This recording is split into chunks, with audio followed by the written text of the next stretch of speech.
성공 시작, 실패 끝, 행복 시작, 불행 끝. 자, 오늘은 111번 낙인이론 공부할 차례죠. 자, 1번 보면은 일탈의 의미에 대한 사회적 합의가 매우 확고하다고 본다. 그런데 지난 시간에도 강조했듯이 낙인이론은 갈등론의 바탕을 둔 이론이죠. 자, 이번에 있어서 일탈자에 대한 사회적 반응을 강조하는 이론이기 때문에 낙인 이론을 사회적 반응 이론 또는 사회적 반작용 이론이라고도 한다 했어요.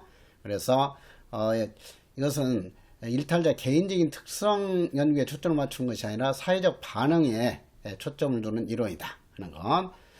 일탈자의 개인적 특성 연구에 초점을 맞추는 이론이 심리학적, 생물학적 원인론이죠. 그리고 3번에 있어서 일탈과 사회의 구조적 불평등 간의 관계에 대해서 거시적 고찰에 중점을 둔다. 그런데 낙인이론은 미시적 수준의 이론이다 하는 것도 강조했어요. 거시적 고찰, 거시적 수준의 그 갈등 이론으로 대표되는 것이 비판범죄학 이론 내지는 마르크스주의 범죄 이론이다 하는 거. 그리고 4번에 있어서 이른바 1차적 일탈 원인 해명에는 관심이 없다. 그렇죠. 2차적 일탈 원인 해명에 중점을 두는 것이지 1차적 일탈, 즉 초범의 원인 분석에는 관심이 없는 것이 낙인 이론가들이다 하는 거. 5번에 있어서 경미범죄, 가벼운 범죄나 과실범죄에 대한 형벌의 개입의 강화가 아니라 불개입 또는 다이버전을 강조하고 있죠. 그래서 그러한 점을 주의하도록 하고, 그 다음에 112번에 있어서 낙인이론의 영향과 가장 거리가 먼 거, 예방 차원에서 비범죄를 4D 정책 또는 5D 정책의 일환으로 강조하고 있고, 암수 문제를 중시하고 있죠. 그래서 이 범죄 통계에 밝혀진 범죄들은 주로 힘없는 사람들의 법 적용 결과일 뿐이지 힘 있는 사람들의 범죄 행위는 법 집행이 되지 않는 경우가 매우 많다 하는 것을 지적을 하고 있어요. 그래서 이러한 그 측면에서도 낙인이론은 갈등이론을 바탕을 두고 있다고 볼 수 있죠. 3번 공적 개입의 그 자제와 전환 제도를 활용할 것을 강조하고 있고, 전환 제도 다이버전 활용, 그리고 시설내 처우는 낙인 효과가 크기 때문에 사회내 처우가 필요하다. 사회내 처우를 더욱더 확대할 것을 강조하고 있다 하는 거. 그렇지만 5번에 있어서 피해자에 대해서는 아직까지는 높은 관심을 보이지 않았다 하는 점에서 낙인 이론은 비판을 받고 있죠. 가해자 중심의 이론이다. 113번 1번 형사사법기관의 그 역할에 대해서 회의적이다 하는 것도 낙인이론의 그 특징이죠. 형사사법기관이 가벼운 범죄에 대해서 처벌하기 때문에 그걸로 인해서 오히려 더 많은 범죄가 발생이 된다 라고 주장하고 있어요. 다음 공식적인 낙인은 차별적 기회구조와 차별적 접촉을 낳는다. 그래서 이런 그 차별적 기회구조와 차별적 접촉을 낳아가지고 결국에는 더욱더 직업적이고 경력적인 범죄를 많이 행하게 된다 하는 것이 바로 낙인의 효과이죠. 3번에 있어서 부정적인 자기관념의 형성도 낙인 효과의 일종이기 때문에 이러한 부정적인 자기관념이 형성이 되면은 그것이 2차적 일탈의 원인이 된다 하는 것. 그리고 항상 시험에 있어서는 2차적 일탈을 이것을 1차적 일탈로 바꾸는 함정을 주의하도록 해야 돼요.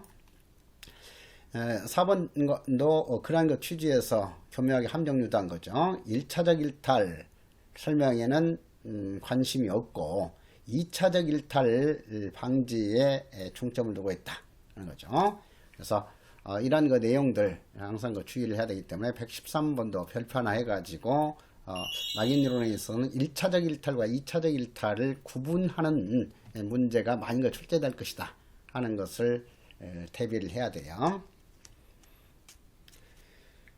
114번도 가볍게 1차적 일탈과 2차적 일탈 개념 구분하는 거죠. 1차적 일탈은 낙인 효과가 나타나기 이전에 행해지는 가볍고 일시적인 그런 일탈 내지 범죄를 말하는 것이고, 2차적 일탈은 낙인 효과에 의해서 나타나는 상습적이고 지속적이고 심각한 범죄를 말한다 하는 것을 확실히 좀 구분할 필요가 있죠.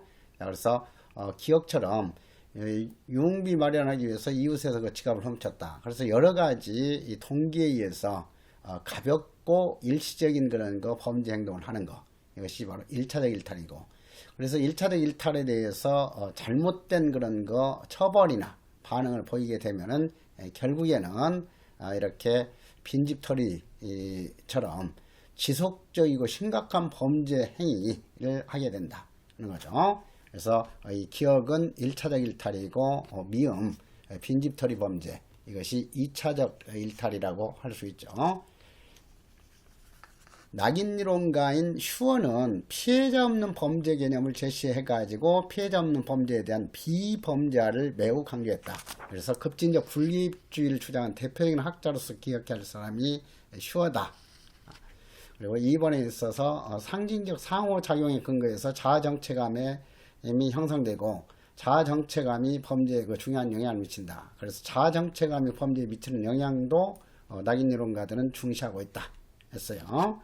그래서 그런 점 다시 한번 상기하도록 하고, 낙인 과정의 주체로서 수사기관을 중요시한다. 그래서 범죄자 보다도 오히려 낙인 여부를 결정하는 수사기관의 역할을 매우 중요시한다 했죠. 그리고 범죄에 대한 사회적인 반응, 부정적 반응이 낙인이고 그런 낙인이 중요한 범죄 원인이 된다는 논리를 제시하는 것이 낙인이론이죠. 그래서 다시 한번 그 피해자 없는 범죄와 관련해서는 해설, 슈어의 눈덩이 효과 가설을 좀 이해를 할 필요가 있죠. 116번 범죄나 범죄인이 아니라 그것을 다루는 사회나 형사사법기관이 문제가 된다는 것과 일치하는 주장. 그러니까 지금 설문의 취지를 먼저 정확하게 이해하는 연습을 잘 하자고 그랬죠. 그래서 여기서 보면은 형사사법기관이 문제된다는 것을 주장하는 이론은 낙인이론이기 때문에 이 116번은 이 설문 의미가 낙인이론의 주장이 무엇인가, 이렇게 출제한 문제죠. 자, 그래서 낙인이론 하면 바로 이제는 한눈에 딱 구분이 되죠. 비범죄와 타이버전의 활용을 강조하는 이론이다 하는 것. 그리고 나머지 한번 다시 한번 이해를 해보면, 매스컴이나 영화 등을 통해서 범죄를 배울 수 있다고 보는 주장을 한 학습이론가는 서덜랜드가 아니라 글래저이죠. 그래서 글래저가 차별적 동일시 이론을 제시했다 하는 것, 이렇게 잘하는 내용이 됐고, 그 다음에 형사사법기관의 역할을 중요시하는 것은 중화기술이론이 아니라 당연히 낙인이론이죠. 그리고 이 중화기술이론은 표류이론과 맥락을 같이 하는 이론이다 했어요.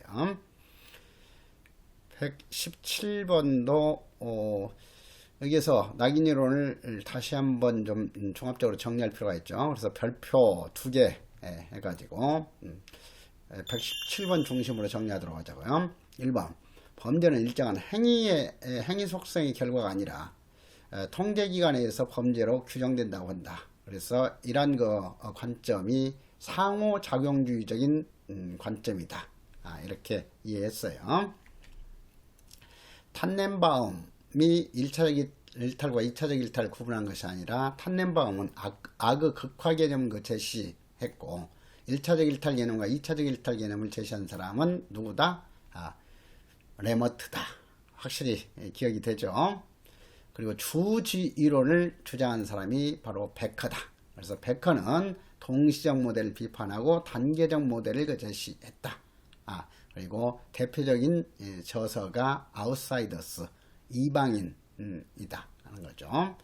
슈어 하면 바로 떠오르는 것이 자아낙인을 중시한 낙인이론가죠. 그리고 방금 전에도 나왔듯이 눈덩이 효과 가설을 통해서 형사사법기관의 문제점, 부작용을 지적을 하면서 가벼운 범죄에 대한 불개입주의, 급진적 불개입주로서 비범죄를 강조했던 학자다 하는 것. 자, 그래서 낙인이론가인 탄넨바움, 베커, 네머트, 슈어를 구분하는 문제는 앞으로도 자주 출제할 거예요. 그래서 그런 점을 더욱더 주의하도록 하고, 118번 118번도 별표 하나 하시고요. 전통적 심리학적 다원적 범죄 원인론을 비판 배격하고 법 집행기관을 중요한 연구 대상으로 삼았다. 그래서 전통적인 주류 범죄학 이론을 180도 전환시킨 이론이다. 그래서 코페르니쿠스적인 전환을 가져온 이론, 이렇게까지 평가한다고 그랬죠. 그리고 2번 일탈행위 분석 방법으로서 공식 통계는 믿을 수가 없는 연구이기 때문에 자기 보고식 조사나 참여자 관찰 범위나 피해자 조사 방법을 함께 활용해야 된다는 것을 주장했다 하는 것. 병용이라는 것은 함께 활용하는 것을 뜻하는 말이죠. 3번 범죄의 원인보다도 범죄자에 대한 사회적 반응을 중시하고 부정적인 사회적 반응이 일탈 행위를 유발하거나 강화시킨다는 것을 강조하는 이론이다. 그래서 이 낙인 이론도 형법 작용 이론 또는 형법과 그 규정에 관한 이론으로 이렇게 분류가 될 수가 있죠. 일탈 및 범죄에 관한 이론이 아니라 통제를 중시하는 이론으로도 분류할 수 있고, 자, 그래서 그런 낙인 이론의 그 특징 다시 한번 이해를 좀 하도록 하고, 4번에 있어서 공식적인 처벌은 특정인에게 낙인을 가하기 때문에 범죄를 양산하는 것보다 오히려 범죄 억제하는 효과가 더 크다고 주장했다. 자, 그래서 이런 거 공식적인 형벌이 범죄를 줄이는데 아주 효과적이다고 보는 이론이 고전주의 범죄 이론과 현대 고전주의 이론인 디터런스 시어리 억제 이론이다 했죠. 그리고 억제 이론 내지 고전주의 범죄 이론과 반대적인 주장을 하는 대표적인 이론이 바로 낙인 이론이다 하는 것도 출제 가능성이 높다고 그랬어요. 그래서 그 점을 다시 한번 확인하도록 하고, 119번 다이버전 즉 전환제도의 확대나 비범죄화 등 인도주의적인 형사정책을 주장하는 근거가 된다 하는 것은 당연히 엄격한 형벌로서 대응하는 것보다는 이렇게 비범죄화나 다이버전으로 이렇게 대응하는 것이 훨씬 더 인도주의적인 정책이라고 할 수 있죠. 자, 2번 범죄 행위보다는 범죄에 대한 통제기관의 반작용에 관심을 가진다. 네모트에 의하면 2차적 일탈은 일반적으로 오래 지속되며 행위자의 정체성이나 사회적 역할을 수행에 중요한 영향을 미친다. 자, 맞는 내용인데 다음 시험에 있어서는 이 2차적 일탈을 살며시 일자로 바꾸는 함정 주의해야 돼요. 그래서 1차적 일탈이 아니라 2차적 일탈이 일반적으로 오래 지속되는 범죄 행위다 하는 거. 자, 4번도 기초적인 거 다시 한번 범죄의 원인을 범죄자 개인적인 특징에서 찾는 것이 아니라 그 사람에 대해서 어떻게 규정을 짓느냐, 이 반응을 보이느냐에 따라서 달라진다고 본다 하는 거. 자, 120번 낙인이론에서는 낙인이론가들이 주장했던 새로운 범죄 정책을 구분하는 문제가 자주 출제가 되고 있죠. 그래서 120번 별표 2개 하고, 자, 1번에 있어서는 비범죄화를 강조한다는 거, 그리고 니은에 있어서 바로 공식적인 반작용으로 대체된다는 것이 다이버전 강조이죠. 그리고 디귿에 있어서 자유로운 공동체 내에서 머물게 하면서 교화시키는 것이 더욱더 바람직하다. 그래서 시설 내 처우에 대해서 반대하고 사회 내 처우, 즉 지역사회의 교정을 강조하는 것도 낙인 이론가들이다 했어요. 그리고 니을에 있어서 범죄자의 재사회화가 성공적으로 이루어진 이후에 탈낙인화해야 된다. 그래서 4D 정책 또는 5D 정책이라고 일컬어지는 그런 새로운 범죄 대책 다시 한번 이해를 해야죠. 그래서 이 탈제도화 이것을 다이버전이라고도 하고, 이 탈제도화 이것을 사연의 처우를 강조하는 것도 탈제도화로 볼 수도 있어요. 그리고 탈시설 수용화는 당연히 비시설화, 즉 사연의 처우 강조하는 정책을 말하는 거죠. 그리고 비시설 처우, 사연의 처우를 강조한다. 자, 그래서 다시 한번 이런 거 개념 이해하도록 하고, 그래서 여기 니은에 나와 있듯이 다이버전을 가리켜서 탈제도화라고 표현하기도 하고 사인회초를 강조하는 것을 탈제도화라고 표현하기도 하니까 이런 거 개념을 우리나라에서는 지금 좀 혼란스럽게 사용하고 있어요. 그리고 적법 절차의 강조도 4D 또는 5D 정책의 일환으로서 포함시킬 수 있다고 그랬죠. 그리고 여기서는 낙인이론의 단점까지도 정리가 되어 있으니까 한번 보시죠.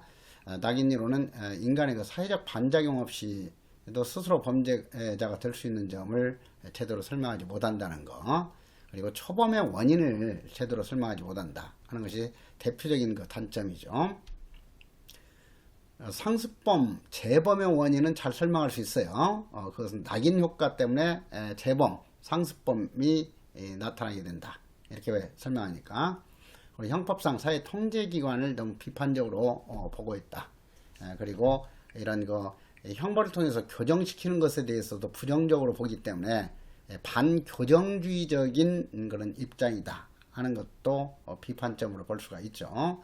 그리고 이 낙인이론에 있어서도 낙인 찍힌 범죄자가 어떤 과정을 통해서 이렇게 경력적인 범죄자가 돼가는가를 분석하는데 초점을 맞추고 있지, 피해자의 보호라든가 배려 이런 것에 대해서는 관심을 보이지 않고 있다 하는 거죠. 그래서 오늘날 피해자에 대한 그 보호가 중시되고 있기 때문에 이런 거 비판이 제기되는 거예요. 낙인이론은 범죄 피해자에 대해서는 너무나 적은 관심을 나타내고 있다 하는 거.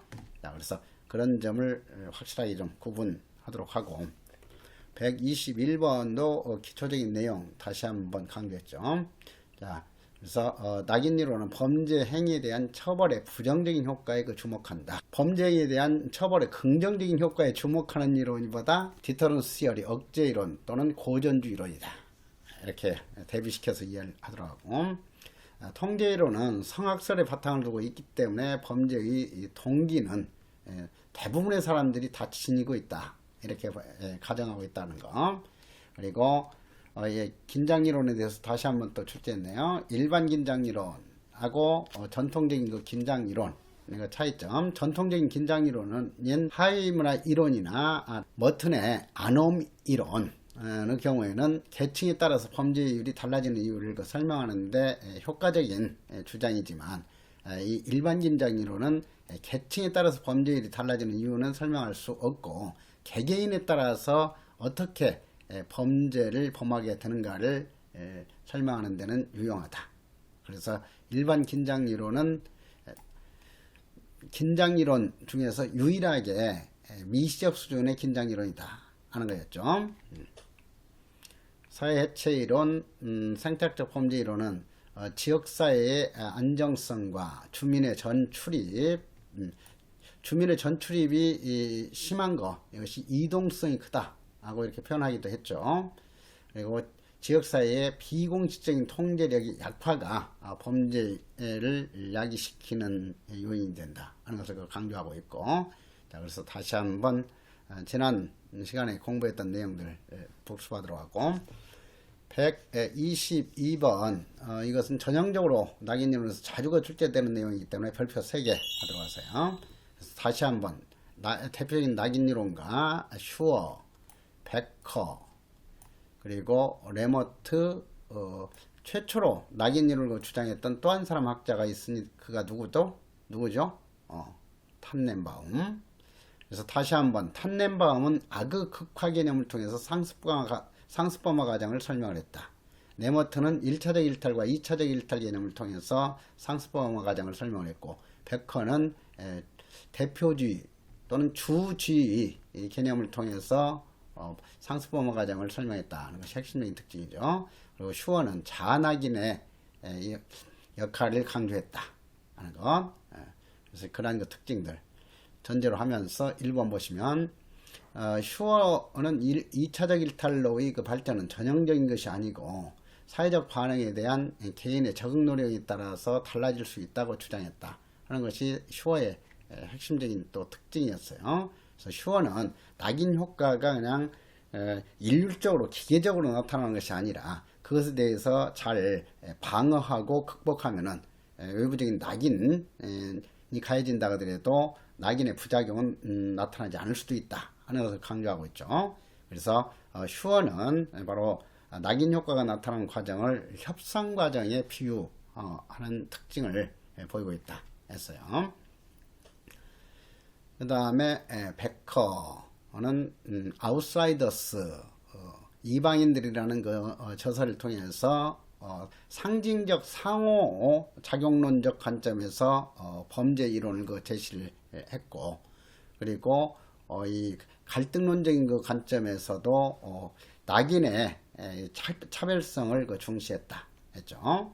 자, 그래서 그러한 베커의 그 주장 내용들, 그리고 동시적 모델을 그 비판하면서 단계적 모델을 제시했다. 다시 한번 확인하고, 네머트는 1차적 일탈과 2차적 일탈 개념을 구분하면 했고, 또 한 가지 뒤에 바로 나올 텐데, 네머트는 비공식적 표출적 반응하고 공식적 반응으로 구분하면서 낙인의 부작용이 심각하게 나타나는 것은 공식적 반응이다 하는 것을 강조를 했죠. 그래서 그런 낙인 유론가들의 그런 핵심적인 그 주장과 서로 다른 점, 이것을 정확하게 구분하는 문제는 앞으로도 가장 많이 출제가 될 거예요. 123번도 그러한 그 맥락에서 이해할 필요가 있죠. 탄넨바움은 공공에 의해서 부여된 범죄자라는 꼬리표에 비행소년 스스로가 자신과 동일시하고 그에 부합하는 역할을 수행하게 된 과정을 악극화라는 개념으로서 설명을 했다. 그래서 탄넨바움은 가벼운 범죄를 범한 소년들에 대해서는 처벌하지 않고 관대하게 대응하는 것이 가장 바람직하다 하는 것을 강조를 했어요. 자, 슈어가 아니라 주지이론, 대표주의 이론을 제시한 사람은 베커이다 했고, 자, 3번에 있어서 네모트 1차적 일탈에 대해서 부여된 사회적 낙인으로 인해서 일탈적인 자아개념이 형성되고, 이런 부정적인 자아개념이 형성되면은 이 자아개념이, 부정적인 자아개념이 직접 범죄를 유발하는 요인으로 작용해서 2차적 일탈을 발생하게 된다 설명을 했죠. 그래서 이러한 부정적인 자아관념이 이렇게 형성이 돼 가지고 이전에는 없었던 그 범죄성이 이 범죄 행동에 영향을 미치는 과정, 이것을 자기 충족적 애언 실현이라는 개념으로도 설명한다 했죠. 자기 충족적 애언 실현. 그래서 기본적으로 공부했던 내용도 여기서 다시 한번 이렇게 연결하면서 확실하게 얘기를 좀 해놓도록 하세요. 자, 베커 다시 한번 이방인 아웃사이더스라는 그 저수를 통해서 주장했던 내용들. 그래서 베커는 금지된 행동에 대한 사회적 반응이 2차적 일탈을 부추길 뿐 아니라 사회 집단이 만든 그 규율을 특정인이 위반하는 경우로 이방하는 경우 이방인으로 낙인 찍음으로써 일탈을 창조한다고 하였다 하는 것. 그래서 베커의 그런 그 주장, 도덕 사업가인 힘 있는 그런 그 집단이 어떤 행동은 범죄이고 어떤 행동은 허용된 행동인가, 이런 것을 규정하게 된다 하는 거죠. 그래서 상호작용주의적인 관점에서의 범죄의 개념이 형성이 된다 했죠. 자, 그래서 그러한 주장 내용들 확실하게 알아두면 되겠고, 124번도 그러한 맥락에서 가볍게 보는데, 4번 사인의 처우의 문제점을 지적한 것이 아니라 시설의 처우의 문제점을 지적하고 사인의 처우의 필요성을 강조했다. 자, 이런 내용들 125번에 있어서도 다시 한번 형사정책상에 의도하는 바는 비범죄화인데 이것을 B자를 살며시 빠뜨리고 범죄화로 바꾼다든가 하는 것을 항상 좀 주의하도록 하세요. 탈시설화라고도 하고 비시설화라고도 하죠. 사인의 처우 강조를. 그러한 내용들 이해하도록 하고, 그 다음에 그 기억에 있어서도 공식적, 비공식적인 통제기관의 반응과 이에 대해 일탈 범죄자가 스스로 정의하는 자기 개념을 주목한다 하는 거. 그리고 니은에 있어서 비공식적인 통제기관의 낙인, 공식적인 그 통제기관의 처벌이 2차적 일탈 범죄의 중요한 동기로 작용한다고 보는 거지, 다시 한번 1차적 일탈 범죄의 중요한 동기로 작용한다고 본다, 이렇게 바꾸는 함정도 주의하도록 하세요. 그리고 디귿에 있어서 범죄 행동은 보상에 의해서 강화되고 부정적인 반응이나 처벌에 의해서 중단된다 하면 바로 떠오르는 것이 버제스와 에이커스의 차별적 접촉 강화 이론이죠. 그래서 이 보상에 의해서 나타나는 것이 뭐였어요? 긍정적 강화 또는 긍정적 강화를 정적 강화라고도 한다고 그랬어요. 그래서 그런 점. 그 다음에 이 처벌에 의해서 그 중단되는 효과, 이것이 처벌 효과죠. 그래서 그런 점을 다시 한번 상기하도록 하고, 126번 기초적인 내용 다시 한번 정리가 되어 있죠. 4D 정책 또는 5D 정책. 그래서 여기서 니을 보시면은 다이버전에 대해서는 사회 통제망의 확대를 이유로 반대했다 그랬는데, 낙인 이론가들이 이 낙인 효과를 피하기 위해서 제시했던 다이버전이 오히려 형사사법망의 확대를 가져왔다 하는 거 비판을 받게 됐다 하는 것을 이해했죠. 자, 그래서 이런 그 다이버전은 오히려 사회적인 통제망의 확대를 가져오기 때문에 바람직한 그런 그 정책이 될 수 없다고 하는 것은 주류 범죄학자들의 입장이에요. 그렇지 낙인 이론가들이 이런 거 이유로 반대한 것이 아니죠. 낙인 이론가들은 다이버전의 확대를 매우 중시했다 하는 건, 자, 그런 내용을 헷갈리지 않도록 이해만 하면 되겠고요. 그리고 127번도 이 패터노스트와 이후반유까지 포함돼 가지고 정리되어 있으니까 별표 3개 해가지고 확실하게 다시 한번 정리해야 할 내용이에요. 자, 네머트 이전에 탐넨바움이 최초로 낙인 이론을 제시했던 학자죠. 그래서 탐넨바움은 범죄와 지역 공동체라는 거 저서에서 소년들이 지역사회로부터 범죄자로 낙인되는 과정을 묘사했다 하는 것. 그래서 악의 극화 개념 다시 한번 연결해서 이해하고, 그리고 네머트는 조직적이고 일관성 있게 일어나는 1차적 일탈을 막기 위해서, 또 여기서 함정이죠. 2차적 일탈이지 1차적 일탈이 아니고, 그래서 이런 교묘한 함정 이렇게 출제됐을 때 아차하는 순간에 이렇게 실수해가지고 틀릴 수도 있고 하는 거니까 그런 점을 항상 주의하자고 그랬어요. 그 다음에 3번은 패터노스트와 이오반니는 해설에서도 설명했듯이 좀 기억해야 할 학자예요. 일반적으로 형사정책 교과서에서는 소개하지 않지만 이제 새롭게 범죄학 교과서에 소개된 내용까지도 출제 범위에 들어가기 때문에 이런 내용도 알아둘 필요가 있죠. 그래서 패터노스트와 이오반니에 의하면 낙인 이론의 그 뿌리는 갈등주의와 상징적 상호작용주의로 볼 수 있다 하는 거. 자, 그래서 이것을 그 다음 시험에 있어서는 패터노스트와 이오반니는 합의론과 상징적 상호작용론으로 볼 수 있다 이렇게 바꾼다든가, 뭐 상징적 상호작용론 이것을 조작적 조건 이론으로 볼 수 있다고 했다든가 이렇게 엉뚱하게 바꿀 수 있어요. 그러니까 낙인 이론의 그 특징은 이미 여러분들이 익숙히 알고 있듯이 합의론이 아니라 갈등론이고, 그리고 상징적 상호작용론적인 관점의 범죄 이론이다 하는 거.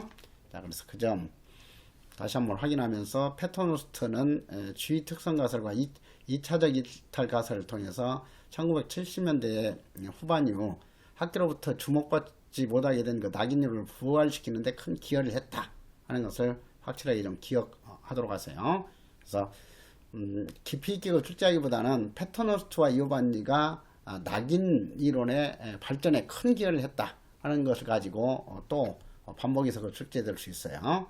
자, 그래서 그 점 기억하도록 하고, 4번 낙인 이론에 따르면 범죄자의 인구 통계학적인 특성에 따라서 낙인 가능성 및 정도가 달라진다. 그래서 힘없는 사람들이나 흑인들이 주로 법 집행을 많이 당하게 된다. 그래서 이런 거 법 집행 낙인 과정에 있어서도 불공정성을 문제 삼고 있다 하는 측면에서 낙인 이론은 갈등론적인 관점이라고 그랬어요. 그래서 그러한 것을 이해하도록 하고, 그리고 128번도 기본적으로 다시 한번 네머트하고 이렇게 탄넨바움 뒤바꾸는 문제 유형이고, 3번 전환 다이버전은 범죄적인 낙인으로 인한 부정적 위험을 표함으로써 2차적 일탈을 방지하는 장점이 있다. 자, 이것도 다시 한번 2차에서 이 2자를 1자로 바꾸는 함정 패턴 주의하도록 하고요. 4번 낙인 이론에서는 가벼운 경미한 범죄에 대해서 공식적인 처벌과 같은 낙인보다는 다양한 그 대체 처분, 즉 전환 처분을 강조한다. 자, 다음 시험에서 또 주의할 것은 낙인 이론에서는 중대한 범죄에 대하여 이렇게 바꾸는 함정이에요. 그러니까 낙인 이론이나 통제 이론은 가벼운 범죄에 관한 이론이지 중대한 범죄에 관한 이론이 아니다 하는 것을 항상 잘 기억하고 있자고 그랬어요. 129번 보시면은 최초의 일탈 발생 원인과 가해자에 대한 그 관심이 적다는 그 비판이 있다. 자, 가해자에 대한 관심이 아니라 피해자에 대한 관심이 적다는 그 비판이죠. 그래서 그 점 다시 한번 주의하도록 하고, 자, 적절한 것은 했어요. 그러니까 1번도 틀린 내용이고, 2번 네머트는 사회로부터 부정적인 반응을 받은 소년이 스스로 이를 동일시하고 부정적인 역할을 수행하게 되는 악극화에 빠질 수 있다. 악극화는 탄넨바움이다. 다시 한번 확인하고, 1차적 일탈에 대한 부정적 반응이 2차적 일탈을 이야기한다고 강조했던 사람은 네머트이다 하는 거. 자, 그래서 4번이 적절한 설명이죠. 그런데 지금 보니까 129번에 1번으로 5자가 있어요. 정답 4번으로 좀 수정을 해주시고, 자, 백헌은 일탈자는 공식적인 일탈자라는 주지 또는 뭐 대표주의로 번역한다고 그랬죠. 주지 또는 그 대표주의를 얻게 되어 교육과 직업 등의 방해를 받게 되기 때문에 이런 의해서 경력적인 일탈 또는 뭐 범죄를 행하게 된다고 하였다. 자, 그래서 129번도 별표 하나 해가지고 확실하게 이걸 정리해 놓도록 하세요. 130번 사례형 문제 이제 바로 파악이 되죠. 자, 친구들의 따돌림을 받고 게임에 빠져 지내던 중 조직폭력배 두목이 일대기에 심취해가지고 그 행동을 흉내내다가 범죄를 행하게 됐다. 그래서 범죄 행위의 학습 과정을 이런 매스컴을 통한 학습 과정으로까지 설명하는 이론가가 글레이저이죠. 그래서 글레이저의 차별적 동일시 이론에 관한 설명이구나 하는 것을 알 수 있어요. 자, 니은은 을은 소년교도소 출소해가지고 전과자라는 부정적인 인식으로 인해서 정상적인 사회생활이 어려워지자 다시 범죄 조직에 가담해서 직업적인 범죄 생활에 빠져들었다. 낙인 이론에 대한 설명이죠. 낙인의 부작용, 낙인 효과가 상습적인 범죄의 원인이 된다는 설명. 자, 1번. 글레이저의 차별적 동일시론은 개인이 범죄자가 되는 과정을 설명하는 사회과정 이론 중에 하나이다. 사회과정 이론 또는 미시범죄학 이론 중에 하나이다. 그리고 2번에 있어서 상식적 상호작용론을 바탕으로 한 사회적 반응 이론 중 하나이다. 그래서 낙인 이론은 사회적 반응 이론 중 하나이고, 상징적 상호작용론의 영향을 가장 강하게 받은 이론이 낙인 이론이다 했어요. 그런데 이 상징적 상호작용론은 낙인 이론 이외에도 글레이저의 차별적 동일시론이나 서덜랜드의 차별적 교제 이론에도 영향을 미쳤다 하는 거였죠. 그런데 니은이 이게 낙인 이론에만 해당되는 것은 사회적 반응 이론 중 하나이다 이렇게 돼 있기 때문에 그렇죠. 3번에 있어서 기억 차별적 동일시론을 주장한 글레이저는 직간접적인 접촉을 통한 동일시에 의해서 범죄가 학습될 수 있다고 봤다. 자, 그렇지만은 서덜랜드는 직접적인 접촉을 통한 범죄 학습만을 인정했다 하는 점에서 글레이저하고 차이점 구분했었어요. 그래서 글레이저에는 직접적인 그 접촉을 통한 범죄 학습보다도 오히려 매스컴을 통한 간접적 접촉을 통한 그 범죄 학습을 강조했다 하는 것이 그 특징이었잖아요. 그래서 그러한 점을 다시 한번 상기하도록 하고, 그리고 4번에 있어서 백허는 일탈행위를 1차적 일탈과 2차적 일탈로 구분했다. 자, 1차적 일탈과 2차적 일탈을 구분한 것 벌써 세 번째 나왔죠. 레머트이다 하는 거. 131번부터가 본격적으로 이 갈등 이론에 관한 문제들이네요. 자, 131번에 있어서는 챔블리스 대표적인 비판 범죄학자 또는 마르크스주의 범죄 이론가로 소개가 됐죠. 그래서 챔블리스도 갈등주의적 관점에서 이론을 제시한 학자고, 체스니 린드 이미 공부했듯이 급진적 페미니스트 범죄 이론가죠. 그래서 이 체스니 린드의 페미니스트 범죄 이론도 갈등주의 범죄 이론 또는 넓은 의미의 비판 범죄학의 일종이다, 이렇게 이해를 했어요. 그 다음에 그간에 보지 못했던 그 학자 블랙의 법 행동 이론. 자, 그래서 이 블랙도 갈등 이론가로 분류하기도 하죠. 그런데 이 블랙은 일반적으로 형사정책 교과서에 소개되지 않은 그 학자이고 하기 때문에 그렇게 중요한 학자는 아니에요. 자, 그러니까 내년 시험에 있어서는 이렇게 블랙의 법 행동 이론에 대해서 구체적으로 한 문제로 출제할 가능성은 그렇게 높지가 않아요. 더더군다나 9급 보직이나 교정직 수험생들 같으면은 그냥 블랙에 대해서는 해설 내용까지 자세히 공부할 필요는 없어요. 다만 이제 이 5급 교정관 승진 시험 보는 분들이나 7급 시험 준비하는 사람들은 이 해설 내용 정도는 한 번 정도는 파악해 놓을 필요가 있어요. 자, 그래서 그런 정도로 공부하도록 하고, 그 다음에 이런 거 세 사람의 학자를 전혀 몰랐던 학생들도 어때요? 메스너와 노젠펠드에 대해서 정확하게 이해한 사람이라면, 메스너와 노젠펠드의 제도적 아노미 이론, 이것은 긴장 이론으로서, 긴장 이론은 합의론에 바탕을 둔 이론이지 갈등론이 아니다 하는 것은 확연하게 이미 이해하고 있는 내용이에요. 그래서 이런 것을 통해서도 다시 한번 문제 푸는 연습을 어떻게 해야 되겠구나 하는 것을 좀 파악할 필요가 있죠. 자, 이것을 이제 소위 속어식 문제 풀이라고 하잖아요.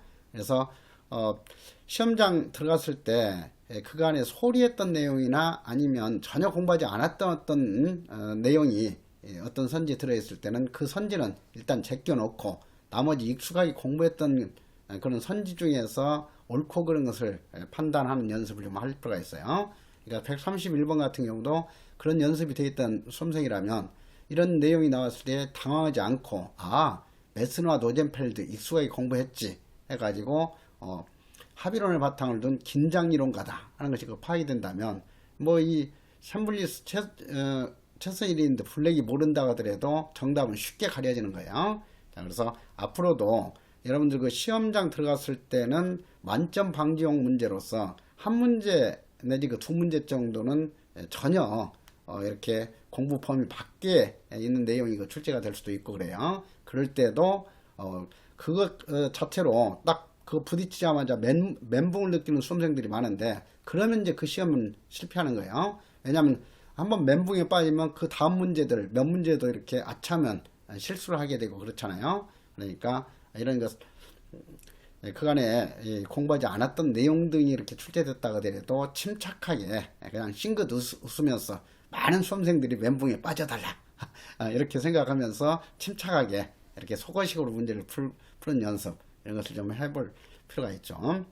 어차피 시험 준비가 잘 된 그 수험생들이라면 어때요? 매 과목당 누가 한두 문제 더 실수하지 않느냐, 이 싸움이야. 그러니까 이미 충분히 알고 있는 내용들도 순간적으로 이렇게 충격을 받는다든가 해가지고 몇 문제 실수해버리면 이제 그간의 노력이 다 물거품이 돼버리잖아요. 그래서 이제부터는 문제 푸는 그런 거 연습, 이것도 아주 중요시해야 돼요. 자, 132번 본거 하면은 마르크스주의 범죄 이론을 최초로 제시한 학자로서 기억을 하고 있죠. 그래서 본거, 어떤 책에는 봉어 이렇게 표기하기도 해요. 자, 그래서 이 본거는 자본주의 사회에서 생산수단의 소유 여부, 즉 자본주의의 경제 조건 때문에 범죄가 발생한다고 보았고, 그리고 또 한 가지는 자본주의의 비도덕화로 인해서 범죄가 발생한다는 것을 주장하면서 자본주의 체제를 사회주의 체제로 전환하는 것만이 범죄 대책이 될 수 있다는 걸 주장을 했죠. 그래서 그런 정도 다시 한번 기억하도록 하고, 볼드 하게 되면 집단 갈등 이론을 주장하는 학자다 이렇게 기억을 했죠. 그래서 볼드는 사회의 주도권을 쟁취한 권력 집단이 스스로의 이익을 지키기 위해서 법규범과 범죄를 규정하고 국가 경찰력을 통제한다고 주장했다. 그래서 노사 분쟁이라든가 인종 분쟁과 같은 집단 이기심에 의한 범죄는 잘 설명할 수 있다. 그러나 개인적인 어떤 동기에서 이루어지고 있는 살인, 강도, 강간 같은 그런 거 전통적인 범죄 설명에는 한계가 있다 하는 내용까지 공부했었어요.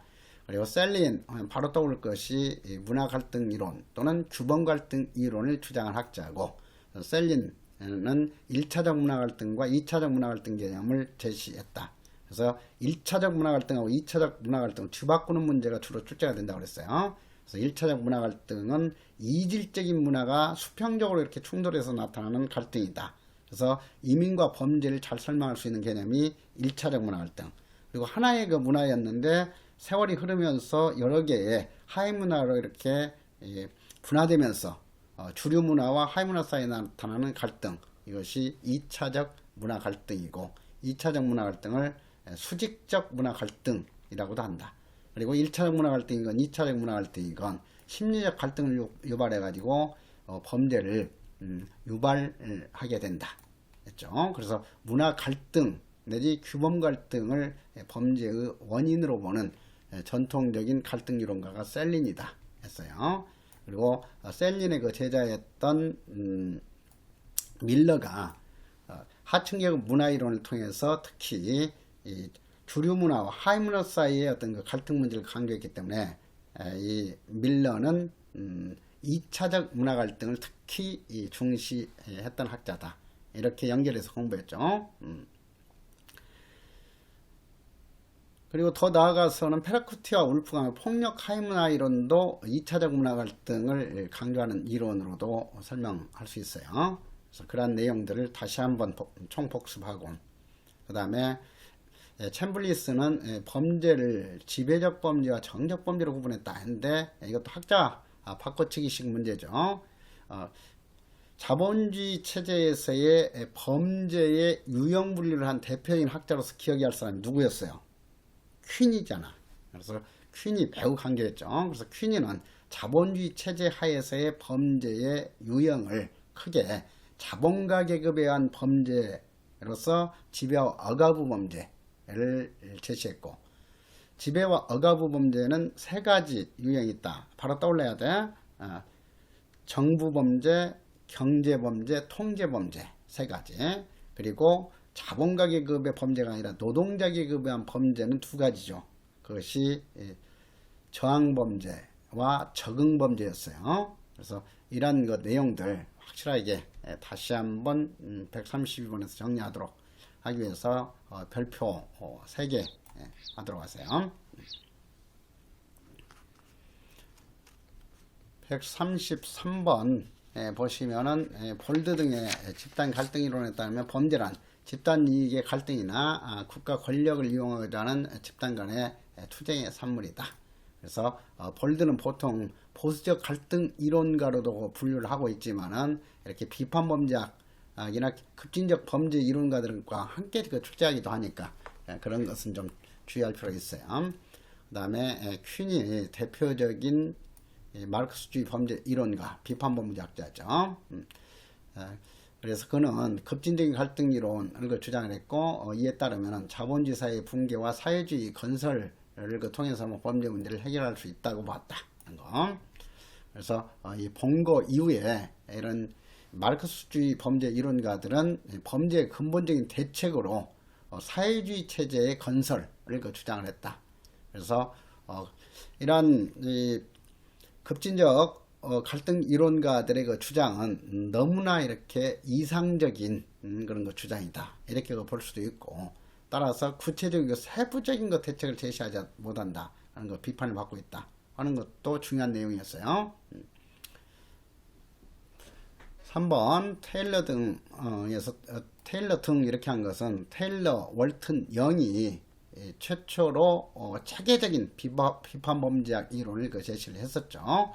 자, 그래서 1910년대 본거가 마르크스주의 범죄 이론을 제시했지만 관심을 끌지 못하다가 테일러 월튼 영이 1970년대에 신범죄학이라는 그 저술을 통해서 마르크스주의 범죄 이론, 즉 비판 범죄학 이론을 체계적으로 정립시켰다 했어요. 자, 그래서 그런 그 측면에서 테일러 월튼 영 공부했고, 그래서 테일러 월튼 영은 신범죄학을 통해서 합의론을 그 비판하고 전통적인 범죄 이론을 그 비판하고 비판 범죄학 이론의 체계를 확립했다 하는 거죠. 자, 그래서 반대로 출제해가지고 그 점 테스트하는 문제예요.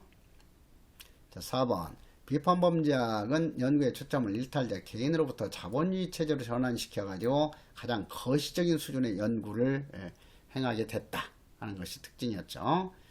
그 밖에 이런 마르크스주의 범죄 이론가 또는 그 비판 범죄학자로서 스피처의 후기 자본주의 갈등론 이런 것들도 알아둘 필요가 있죠. 자, 그래서 그런 정도는 다시 한번 이해하도록 하고, 그 다음에 134번 갈등이론에 의하면은 한 사회의 법률을 위반하는 범죄 문제는 사회 경제적이고 정치적인 함의를 진 문제로 보는 것이지 도덕성의 문제로 보는 게 아니죠. 그래서 도덕성의 문제로 보는 것은 합의론이다 하는 것 다시 한번 체크했고, 2번 다원주의적인 갈등 이론을 주장한 대표적인 학자가 이 베버이죠. 그래서 이 베버는 범죄는 사회 내의 여러 집단들이 자기의 그 생활 기회를 그 증진시키기 위해 하는 정치적인 투쟁 내지 권력 투쟁이 산물로 본다. 그래서 베버는 뭐 전형적인 그 범죄학자는 아니기 때문에 반복해서 출제될 가능성은 매우 낮아요. 그래서 그냥 베버는 여기 과거에 기출문제로 다뤘던 이 선지 정도로만 알아두시면 되겠어요. 그래서 다렌도르프와 베버는 다원적 갈등 이론에 큰 영향을 미친 학자다 하는 정도로 기억하시면 돼요. 그리고 볼드 항상 그가 주장한 이론까지 연결을 하자고 그랬죠.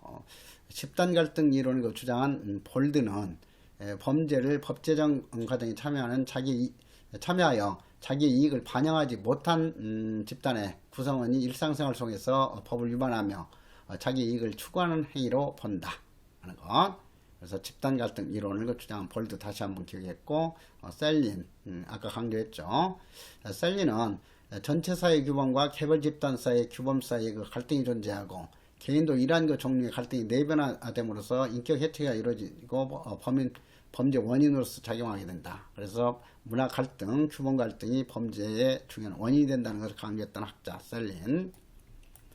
자, 터크는 범죄화 이론 또는 지배 복종 이론의 그 주장자로 기억을 했어요. 그래서 터크는 갈등의 개연성은 지배 집단과 피지배 집단의 양자의 조직화의 정도와 세련됨의 수준에 의해서 영향을 받는다. 그래서 이 피지배 집단이 조직화될수록 갈등 가능성은 커진다. 자, 이것하고 헷갈려서는 안 되는 게 피지배 집단이 조직화될수록 범죄화 가능성은 낮아진다 했어요. 항상 갈등 이론가들은 힘없는 집단이나 힘없는 사람에 대해서는 법은 더욱더 엄중하게 적용해야 된다 하는 것을 강조하고 있죠. 그래서 그런 것을 다시 한번 이해하도록 하고, 그리고 터크하고 다음 시험에서는 이 볼드를 뒤바꾸는 함정 문제가 출제될 가능성이 많아요. 그래서 항상 터크의 그 주장 내용인지 볼드가 강조한 내용인지 이런 걸 좀 구분하면서 복습을 하도록 하세요. 135번에 있어서 비판범죄학 또는 마르크스주의 범죄 이론 하면 이것은 급진적 범죄학이라고도 한다. 보수적 범죄학이라고도 한다 하면 틀린 내용이 있죠. 그리고 비판범죄학 내지 마르크스주의 범죄학은 착취라든가 제국주의 전쟁과 같은 권력형 범죄 분석에 가장 적합한 이론으로 평가를 받고 있죠. 그래서 권력형 범죄 분석이 무력하다는 것은 전혀 맞지 않는 내용이 됐고, 3번 범죄대책은 자본주의 사회의 모순을 극복하기 위해서 사회체제를 사회주의로 전환시키는 것이다 하는 것. 그래서 사회체제를 자본주의 체제로 전환시키는 것이다 하면 전혀 맞지 않죠. 자, 그래서 그러한 점을 주의하도록 하고, 자, 4번에 있어서 자본주의의 그 모순을 가장 중요한 범죄 원인으로 보고, 범죄는 부르주아 왕국에 대한 사회적 약자, 즉 프로레타리아의 레지스탕스라고 주장한다. 이런 거 비유도 그런 점에서 그 정도로만 이해하시면 되겠어요. 그리고 136번 낙인 여론과 비판범죄에 대한 비교, 반복해서 그 출제할 가능성이 높죠. 별표 2개 하시고, 자, 낙인 이론과 비판범죄론은 형사사법기관의 편파성에 대해서 지적했기 때문에 갈등론의 관점이다 하는 것. 그리고 갈등론의 관점에 있어서는 공식 통계를 신뢰할 수 없다 하는 거죠. 왜? 노동자나 힘없는 사람들의 범죄만 주로 기록되어 있기 때문이다 하는 거예요. 그래서 암수 문제가 아주 심각하다 하는 것을 강조한다고 그랬어요. 2번 낙인이론은 범죄 원인보다는 범죄에 대한 사회적 반응을 중시하고, 비판범죄학은 범죄의 정치 경제성을 매우 강조한다. 자, 3번 두 이론은 모두 사회적 가치, 규범, 법률에 대한 사회적 합의를 인정하지 않는 갈등론적인 관점이고, 4번 두 이론은 모두 범죄 통제의 문제를 개인적 사회적인 차원에서 미시적으로 분석하는 것이 아니라 가장 거시적인 관점에서 분석하는 것이 비판범죄론이죠. 이렇게 미시적인 관점에서 분석하는 것은 낙인이론이다 하는 점에서 두 이론은 차이가 있다고 그랬어요. 그리고 또 차이점 5번 비판범죄는 일정한 사람을 그 범죄자로 규정하는 주체의 정당성까지 문제 삼지만, 낙인이론가들은 체제나 법집행기관의 정당성은 부정하지 않는다 하는 점에서 본질적인 차이가 있다는 거. 자, 그래서 그런 점을 이해하도록 하고, 137번도 같은 맥락에서 다시 한번 보시면, 사회는 일정한 그 가치에 동의하는 동질적인 집단이 아니라 서로 다른 가치와 이해관계가 충돌하는 이질적인 집단으로 보는 것은 모든 그 갈등 이론들이다 하는 거. 자, 2번 형법은 국가의 지배 계급이 기존의 사회 경제 질서를 유지하고 영속하기 위한 그 도구라고 보고, 형법의 정당성에 대해서 의문을 제기한다. 특히 이렇게 자본주의 체제의 그 법은 오로지 자본가 계급의 이익을 위해서만 운영된다고 보는 것이 도구적 마르크스 이론이라고 그랬죠. 그래서 도구적 마르크스주의 이론하고 구조적 마르크스주의 이론의 차이점 정도는 다시 한번 이렇게 구분해 볼 필요는 있어요.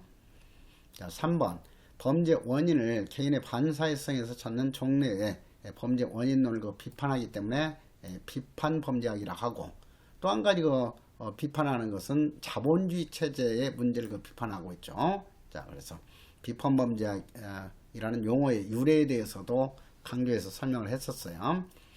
그리고 비판범죄학은 궁극적으로 사회주의 체제로 전환하는 길만이 범죄 해결책이 되는 것이지, 이런 비범죄나 다이버전이나 사회내추 이런 것들은 궁극적인 해결책이 될 수 없다고 본다 하는 것. 그래서 그러한 점에 있어서도 낙인이론하고는 차이가 있다. 137번 그렇게 이해하고, 그 다음에 138번도 종합적으로 정리하기 좋은 내용들이죠. 그래서 별표 3개 해가지고 1번 비판범죄학자들은 범죄를 하류층의 권력과 지위를 보호하기 위해서 고안된 정치적 개념으로 본다. 이것도 아주 기교적인 문제예요. 당연히 비판범죄학자들은 범죄를 자본가 계급의 권력과 지위를 보호하기 위해서 고안된 강제적이고 억압적인 장치에 불과하다 이렇게 보고 있죠. 그 다음에 2번 터크는 법이 집행되는 과정에서 특정한 집단의 구성원이 범죄자로 규정되는 과정이 주범을 갖고, 범죄자로 규정되는 과정이 바로 범죄화 과정이지 비범죄화가 아니죠. 자, 그래서 이것도 기교적인 문제예요. 그래서 터크의 이론을 범죄화 이론이라고도 한다. 그래서 힘없는 그런 피지배 집단의 행동들이 주로 범죄로 처벌이 된다. 범죄화되어서 처벌된다 하는 거. 힘 있는 지배 집단의 어떤 행동들은 사회에 해악을 끼치는 행위일지라도 범죄화될 가능성은 희박하다 하는 거예요. 자, 그 다음에 볼드의 집단 갈등으로는 범죄를 집단 간의 투쟁의 결과로 보았으며 강도, 강간, 사기와 같은 개인적 차원의 전통적인 범죄를 설명하기에는 어렵다 하는 거. 자, 그래서 그 점 집단 이기주의의 근거에서 발생되는 인종분쟁이라든가 노사분쟁과 같은 범죄 설명에는 유용하지만 이런 개인적 차원의 전통적인 범죄 설명에는 유용하지 못하다는 그런 한계가 있다 하는 것. 자, 또 출제 가능성이 매우 높은 퀸이 다시 한번 상기하면서 퀸이는 노동자 계급의 범죄하고 자본가 계급의 범죄를 구분했다 했죠. 그래서 자본가 계급의 범죄가 적응범죄와 저항범죄가 아니라 노동자 계급의 범죄가 적응범죄와 저항범죄다 했죠. 그리고 적응범죄를 다른 단어로 하면은 화해범죄로 번역하기도 한다고 그랬어요. 그리고 저항범죄를 대항범죄로 번역하기도 하니까 그 점을 주의하고. 자, 그래서 퀸이가 제시했던 그런 거 범죄 개념 출제 가능성이 매우 높아요. 자, 그렇기 때문에 다시 한번 이 해설을 통해서도 여기 4번 여기는 별표 하나 해가지고 퀸이는 자본주의는 노동자 계급의 범죄를 유발할 뿐만 아니라 자본가 계급의 범죄도 유발한다고 했다. 자, 그래서 이런 거 비판범죄학자나 마르크스주의 범죄 이론가들은 자본주의 체제에서 노동자 계급만 범죄를 유발한다고 봤다. 이렇게 하면 틀려요. 벙거도 그랬고 퀸이도 그렇듯이 자본가 계급에 의한 범죄 유발도 설명을 하고 있다 하는 거. 자, 그 점을 주의하도록 하고, 적응 내지 화해 범죄, 그리고 저항 내지 대항 범죄. 그래서 적응 범죄에 해당하는 것이 절도, 강도, 뭐 살인, 이런 폭력 범죄 이런 거죠. 자본주의 체제에 적응해가지고 그 자본주의 체제에 저항하지 않고 화해하면서 자기 개인적인 이익을 위해서 행하는 범죄가 적응 범죄다.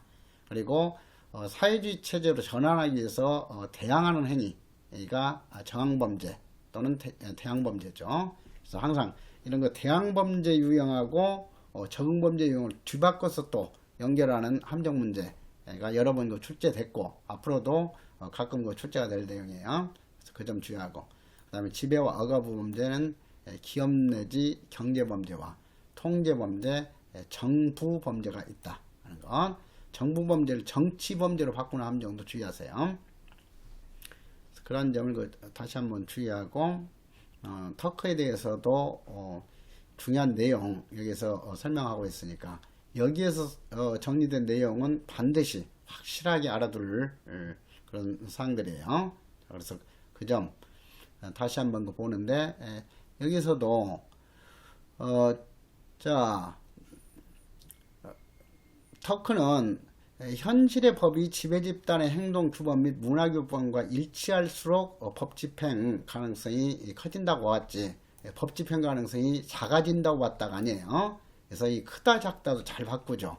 그래서 그런 점 주의하고, 그리고 피지배집단의 권력이 약할수록 법 집행 가능성이 크다 하는 거. 피지배집단의 권력이 약할수록 법이 집행될 가능성이 작다, 적다 이렇게 또 바꿔요. 그래서 이런 점을 주의하고, 그리고 집단 간의 갈등이 현실적으로 행해질수록 법 집행되어 범죄가 될 가능성이 크다 또 이렇게 바꾸겠죠. 비현실적으로 행해질수록 법이 집행되어 범죄 가능성이 크다 하는 거. 그래서 그렇게 해서 변형시켜서 출제할 것까지 예상하면서 확실하게 이 해설 내용 이해하도록 하세요. 139번에 있어서 1번 비판범죄학이 기초가 되는 마르크스는 범죄 발생 원인을 계급 갈등 문제로 봤다 하는 거. 그래서 마르크스도 범죄학자는 아니기 때문에 마르크스도 여기 지문으로 제시된 내용 정도로만 알아두시면 돼요. 그리고 벙거 다시 한번 나왔죠. 벙거는 사법체계가 가진 자에게는 그들의 욕망을 달성할 수 있는 합법적인 수단을 허용하는 반면 가난한 노동자 계급에게는 이러한 기회를 허용하지 않기 때문에 범죄는 주로 하위계급 즉 노동자 계급에 의해서 대부분 발생된다 하는 거.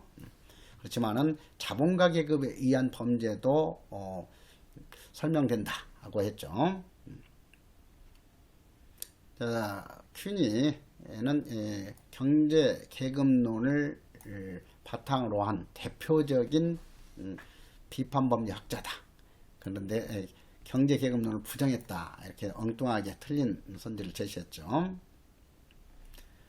폴드는 집단 갈등 이론을 통해서 입법 정책 영역에서 가장 첨예하게 갈등이 나타난다고 본 것이지 사법 정책 영역이 아니에요. 그래서 다음 시험에서는 입법 정책 영역 이것을 사법 정책이나 법 집행 과정에서 가장 첨예하게 나타난다고 봤다. 이렇게 바꾸는 함정 문제가 출제될 수가 있죠. 그래서 그러한 점을 주의하도록 하고, 그리고 140번에 있어서도 공부했던 내용들 다시 한번 반복해서 설명된 것들이니까 확인하시고요. 그리고 141번에 있어서 강조했던 내용, 티귿, 터크는 피지배 집단의 저항력이 약할수록 법 집행 가능성은 높아진다고 봤죠. 자, 그래서 이런 함정 패턴 항상 주의하도록 하고, 자, 니얼 본거는 범죄 발생의 원인을 계급 갈등과 경제적 불평등으로 보고, 또 한 가지는 자본주의 비도덕화로 보았죠. 보면 이렇게 보면서 근본적인 범죄 대책은 수정자본주의 건설은 해당되지 않고 완전히 사회주의 사회를 건설해야만이 범죄 문제가 해결될 수 있다 하고 주장을 했죠. 그래서 그런 점까지 다시 한번 이해를 하도록 하고, 그 다음에 페미니즘 범죄 이론부터는 조금 쉬었다가 이어서 나가도록 하자고요.